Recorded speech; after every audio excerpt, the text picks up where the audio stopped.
Hello students, आज हम business regulatory framework के थर्ड यूनिट का सेल ऑफ गुड्स एक्ट 1930 जिसमें कंडीशंस एंड वारंटीज वर्णित हैं उनके बारे में अध्ययन करेंगे।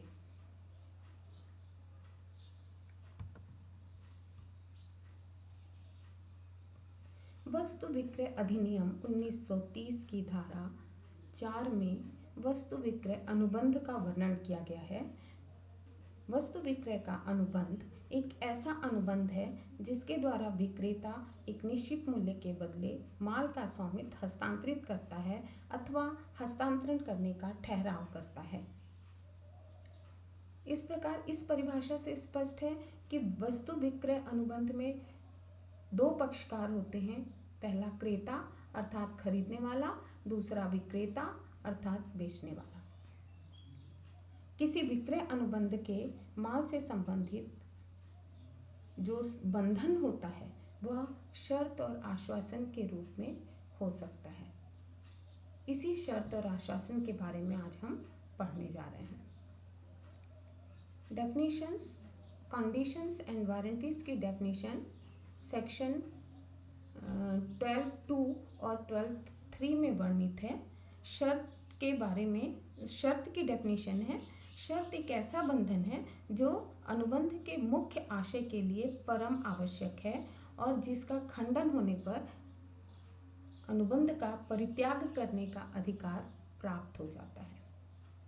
इस परिभाषा से स्पष्ट है कि शर्त एक बंधन है। यह बंधन अनुबंध के मुख्य उद्देश्य के लिए अत्यंत आवश्यक है और इस बंधन के भंग होने पर अनुबंध को भंग हुआ माना जा सकता है, अर्थात पीड़ित पक्षकार अपने जिम्मेदारियों के निर्वहन से मुक्त हो जाता है। दूसरा, आश्वासन को सेक्शन 12(3) में वर्णित किया गया है। आश्वासन एक ऐसा बंधन है जो अनुबंध के मुख्य आशय के लिए समपार्श्विक होता है, जिसका खंडन क्षतिपूर्ति के लिए वाद प्रस्तुत करने का अधिकार तो उत्पन्न करता है, किंतु माल को अस्वीकृत करने या अनुबंध को तोड़ने का अधिकार नहीं होता।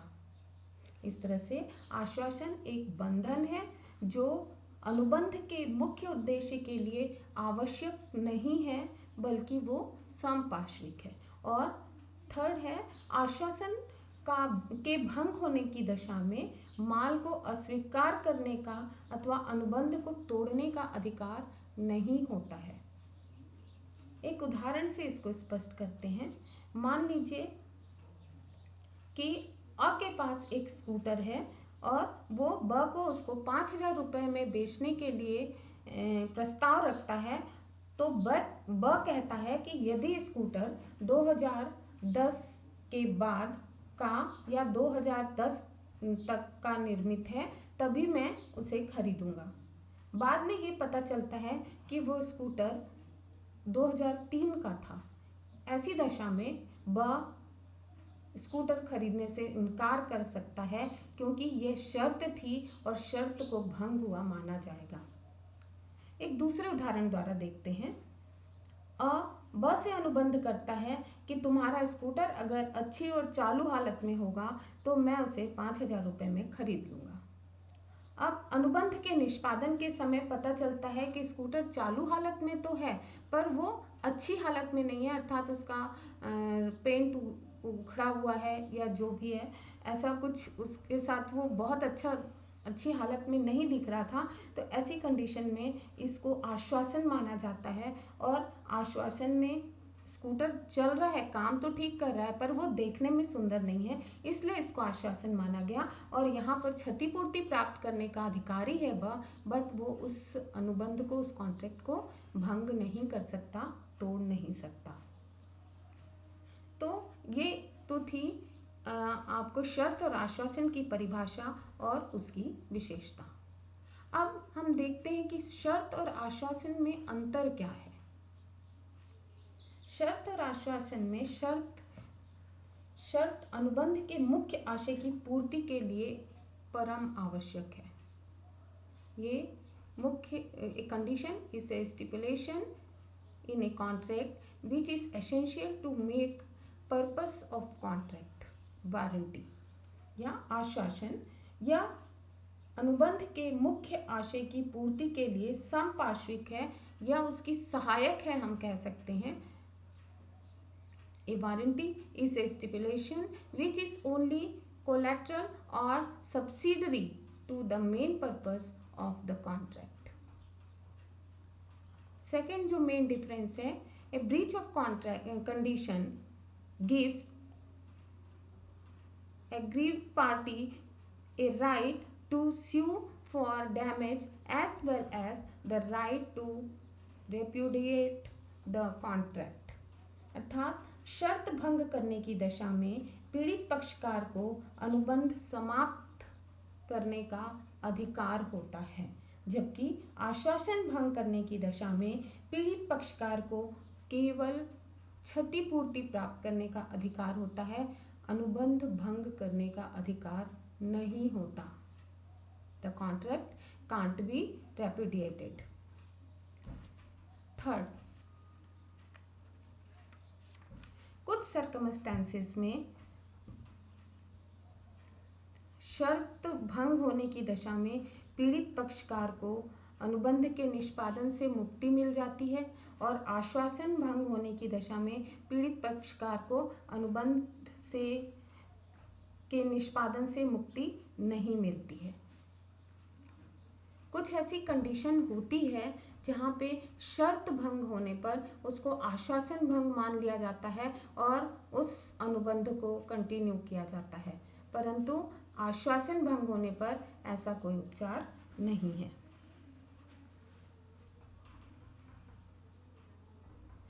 आश्वासन भंग को शर्त भंग नहीं माना जा सकता। अब हम देखते हैं कि what are the types of condition and warranties. Condition और वारंटीज मेनली टू टाइप्स के होते हैं, employed by law employed conditions and warranties, ये लॉ के द्वारा होते हैं, और दूसरे होते हैं employed by law and second is expressed decided by party. कुछ चीज़ें ऐसी होती हैं एम्प्लॉयड यानी कि गर्भित ऐसा होता है जो अपने आप अंडरस्टूड होता है। फॉर एग्जाम्पल, अगर आपको यहाँ से दिल्ली जाना है तो आपको कोई आके ये नहीं बताता कि आप टिकट पहले लीजिए या अपना रिजर्वेशन करवाइए तब दिल्ली जाइए, वो आपको ऑटोमेटिकली करना पड़ता है क्योंकि आप ये जानते हैं। और वहीं पर जो एक्सप्रेस्ड होती हैं, एक्सप्रेस्ड जो शर्तें या आश्वासन होते हैं, वहाँ पर ये पर्टिकुलरली बताया जाता है उसके बारे में कि ऐसा ऐसा करना है। तो शर्तें और आश्वासन स्पष्ट और गर्भित दोनों हो सकते हैं।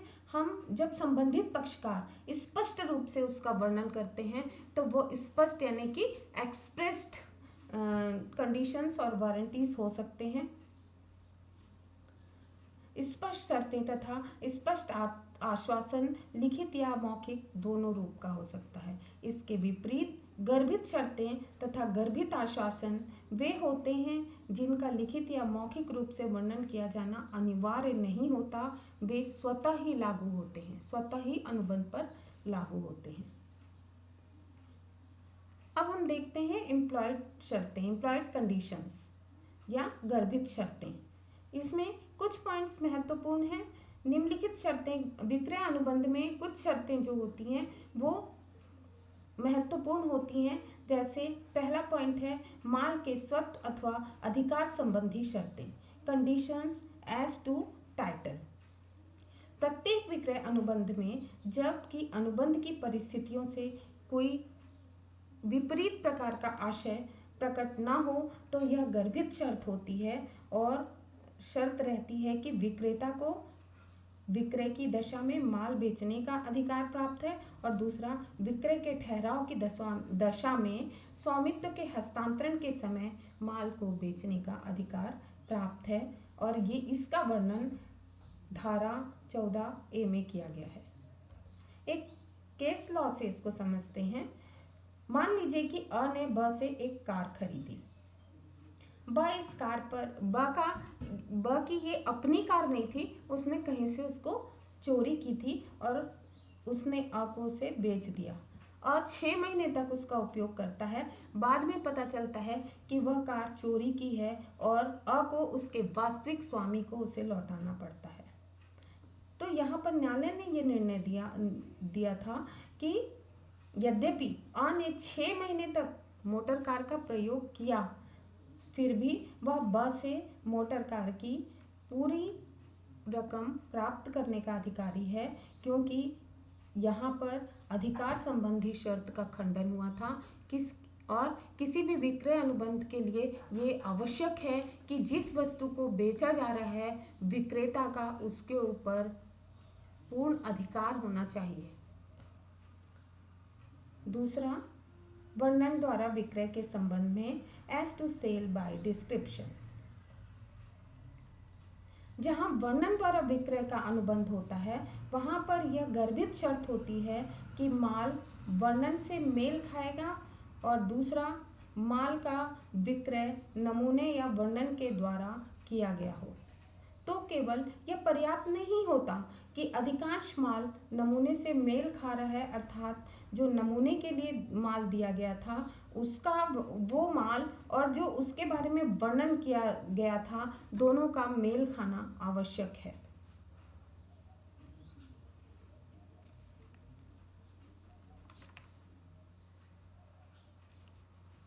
इस संबंध में बार्ली बनाम द्वीप के विवाद में, जो कि एक महत्वपूर्ण विवाद था, उसमें आ ने ब से एक ऐसी मशीन खरीदने का वायदा किया था जिसे ब ने नहीं देखा था। आ ने कहा कि मशीन केवल 1 साल पुरानी है और उसका बहुत कम उपयोग हुआ है। सुपुर्दगी के बाद यह पता चला कि मशीन विवरण के अनुसार नहीं पाई गई है, वह बहुत पुरानी थी और क्रेता ने उसको क्या किया, वापस कर दिया। न्यायालय ने यहाँ पर यह निर्णय दिया था कि जब मशीन विवरण के अनुसार नहीं थी तब अ को कीमत पाने का कोई अधिकार नहीं था और यह गर्भित शर्त भंग का मामला है। इसलिए जो पीड़ित पक्षकार है अर्थात क्रेता को पूरा अधिकार है कि वो उस मशीन को वापस कर दे और अगर उसने भुगतान किया है तो अपना पूरा पैसा प्राप्त कर सकता है। तीसरा, माल की किस्म अथवा उपयुक्तता के संबंध में एज टू क्वालिटी और fitness.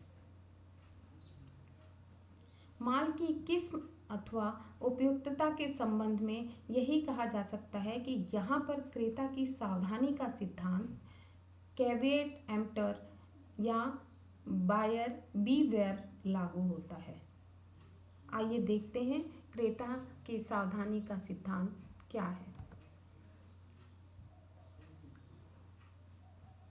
Caveat emptor is the word from Latin language which means let the buyer beware.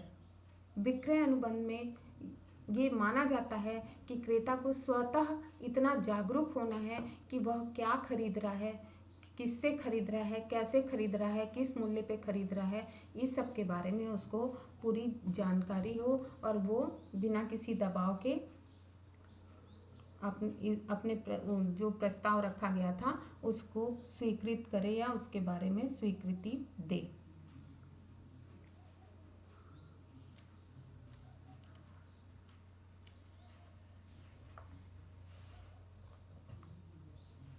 अब हम देखते हैं गर्भित आश्वासन। गर्भित आश्वासन के बारे में कुछ जो विक्रय अनुबंध में गर्भित आश्वासन होते हैं उनको हम देखते हैं। पहला पॉइंट इसमें आता है माल पर शांतिपूर्ण अधिकार एवं उपयोग का गर्भित आश्वासन। इसमें प्रत्येक विक्रय के अनुबंध में जब तक कि अनुबंध की परिस्थिति से कोई विपरीत आश्चर्य प्रकट ना हो या आशय प्रकट ना हो तब गर्भित आश्वासन होता है कि माल के क्रेता को खरीदे हुए माल पर शांतिपूर्ण ढंग से अपना अधिकार रखने तथा इच्छा अनुसार उपयोग करने का अधिकार प्राप्त होगा। दूसरा है माल के भार मुक्त होने का आश्वासन। क्रेता जो भी माल खरीदता है वह इस उम्मीद में खरीदता है कि या वो ये समझकर खरीदता है कि जब तक कि अनुबंध की परिस्थितियों से कोई विपरीत आशय ना प्रकट हो, तो गर्भित आश्वासन का यह मतलब होता है कि माल ऐसे तृतीय पक्षकार के भार से मुक्त रहेगा, अर्थात विक्रेता का वह स्वयं का माल रहेगा, उसके ऊपर जब क्रेता उसका प्रतिफल भुगतान कर देता है तो उसके ऊपर पूरा पूरा अधिकार क्रेता का होता है। तीसरा पॉइंट, व्यापार की रीतियों के अनुसार माल के गुण और उपयुक्तता संबंधी गर्भित आश्वासन। व्यापार की रीतियों के अनुसार माल के गुण और उपयुक्तता संबंधी गर्भित आश्वासन से आशय है कि किसी विशेष कार्य के लिए विशेष प्रकार का कोई आश्वासन दिया गया है तो वो बहुत हद तक उस वस्तु में या उस प्रस्ताव में होना चाहिए। वस्तु की शुद्धता तथा वास्तविकता संबंधित गर्भित आश्वासन। वस्तु की शुद्धता, इंडियन मार्केटाइज मार्क्स अधिनियम जो कि 1819 में बना था, इसके अनुसार विक्रय की जाने वाली वस्तुएं शुद्ध एवं वास्तविक होनी चाहिए, नकली नहीं। यदि किसी वस्तु पर कोई व्यापारिक चिन्ह लगा है तो वस्तु के विक्रेता की ओर से यह गर्भित आश्वासन होगा कि उस उक्त वस्तु पर लगा चिन्ह असली है और वह वस्तु भी असली है। माल की खतरनाक प्रवृत्ति को प्रकट करने के गर्भित आश्वासन। आपने देखा होगा फिनाइल या इस तरह के कोई प्रोडक्ट, उसमें लिखा रहता है सावधानी, एक कोट किया रहता है कि इसको बच्चों की पहुंच से दूर रखें। ये विशेष सावधानी वहाँ पर जरूर मेंशन रहती है, यह भी आश्वासन है और इसके बाद भी अगर कोई क्रेता उसको नज़रअंदाज करता है तो उसका परिणाम उसको ही भुगतना पड़ेगा। और अगर ऐसा आश्वासन नहीं लिखा गया है और वस्तु खतरनाक है तो क्रेता को क्षतिपूर्ति प्राप्त होगी या फिर क्रेता क्षतिपूर्ति प्राप्त करने का अधिकारी होगा। इसको एक उदाहरण से समझा सकते हैं। क्लार्क, जो केस लॉ था, क्लार्क बनाम आर्मी एंड नेवी सहकारी समिति लिमिटेड के विवाद में प्रतिवादी ने वादी को एक कीटनाशक दवा का डिब्बा दिया। प्रतिवादी जानता था कि इस डिब्बे को सावधानी से नहीं खोला गया तो यह वादी के लिए खतरनाक हो सकता है, किंतु उसने इस तथ्य की जानकारी ना तो वादी को बताई ना ही डिब्बे पर लिखी थी। वादी ने डिब्बा खोला, दवा उड़कर उसकी आंख में चली गई और उसे नेत्र रोग हो गया। न्यायालय ने यहाँ पर निर्णय दिया कि प्रतिवादी क्षतिपूर्ति करने के लिए उत्तरदायी है क्योंकि उसने आश्वासन को भंग किया था।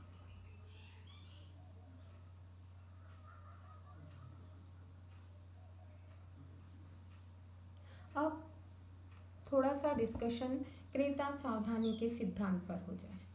क्रेता सावधानी क्या होती है? इसके क्रेता को सावधानी के सिद्धांत के अनुसार क्रेता का यह कर्तव्य है कि वह सावधानी पूर्वक अपने विवेक से काम करते हुए पर्याप्त जांच कर ले, किसी भी माल की या जो भी वो खरीद रहा है उसकी पर्याप्त जांच कर ले, यथोचित गुण, किस उद्देश्य के लिए, वो जिस उद्देश्य के लिए वो माल खरीद रहा है वह उसका पूरा हो रहा है या नहीं। और विक्रेता का यह, क्योंकि विक्रेता का यह दायित्व तो नहीं होता कि वह क्रेता को माल के दोषों, अवगुणों या विशिष्ट उद्देश्य के लिए अनुपयुक्तता के बारे में बताए जब तक कि यह विक्रय की एक शर्त ना हो।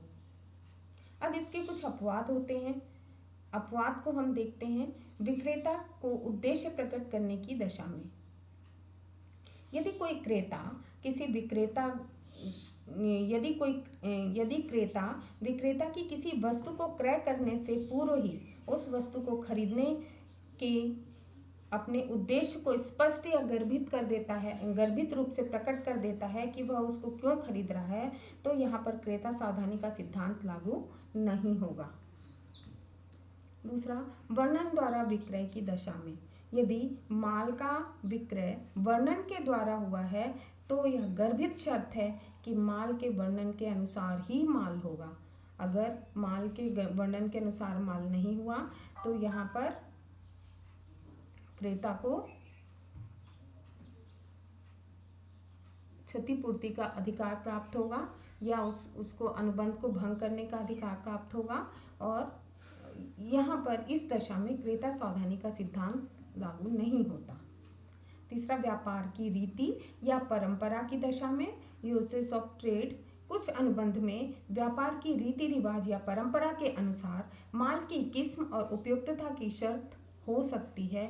ऐसी स्थिति में क्रेता सावधानी का सिद्धांत लागू नहीं होता। नमूने द्वारा विक्रय। यदि माल का विक्रय नमूने द्वारा किया गया है तो ऐसी स्थिति में गर्भित शर्त यह होती है कि माल नमूने के अनुसार ही होगा। यदि माल में ऐसा कोई दोष नहीं होगा और यदि मान लीजिए कि जब माल को बेचा जाता है तो वह माल नमूने के अनुसार नहीं मिलता, तो यहाँ पर भी क्रेता सावधानी का नियम लागू नहीं होगा और वो जो क्रेता है वो अपने अनुबंध को तोड़ सकता है, क्योंकि उसको नमूने के द्वारा विक्रय दिया गया था के हिसाब से वो उस विक्रय अनुबंध की शर्त थी। नेक्स्ट है कपट या छिपाव की दशा में। यदि माल के विक्रय अनुबंध में विक्रेता ने कोई कपट किया है या क्रेता को धोखा देने की कोशिश की है तथा क्रेता की धोखा देकर या झूठ बोलकर क्रेता की सहमति प्राप्त की है, तो यहाँ भी क्रेता सावधानी का सिद्धांत लागू नहीं होगा। पेटेंट अथवा ट्रेडमार्क के अंतर्गत विक्रय की दशा में यदि किसी विशिष्ट पेटेंट व ट्रेडमार्क के अधीन माल के विक्रय का अनुबंध हुआ है तो वहाँ पर भी गर्भित शर्तें लागू नहीं होती हैं। माल किसी विशिष्ट उद्देश्य के लिए उपयुक्त होगा, अतः यहाँ भी क्रेता का सिद्धांत सावधानी का नियम लागू नहीं होता है। विक्रेता द्वारा मिथ्या वर्णन की दशा में यदि विक्रेता ने विक्रय किए गए माल के संबंध में कोई झूठ बोला है और क्रेता उस पर विश्वास कर लेता है तो भी क्रेता की सावधानी नियम लागू नहीं होता। तो छात्रों, आज के लिए इतना ही।